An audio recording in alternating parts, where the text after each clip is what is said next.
All right, we're back with more Galaxy of Fear. This is book 4, The Nightmare Machine. And in this, Zack and Tash, Uncle Hool's like, okay, you kids need to go on a vacation. Things have been really stressful. So he sends them with DV to Hologram Fun World, where they run into Lando Calrissian, who's trying to buy the place. He's trying to he's always up for a new investment they can make a bunch of money off of. He's a gambling man.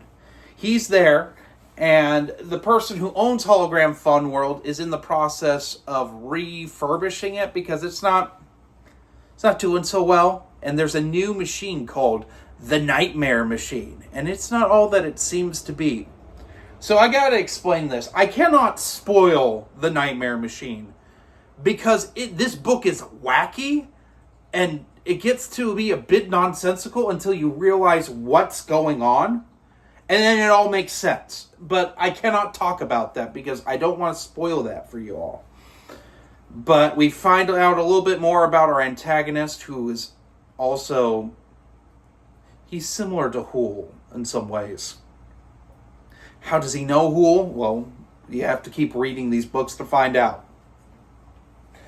But yes, it's a solid read. I liked it. We also get a cameo from Dengar in this, which I remember when the EA Battlefront DLC came out.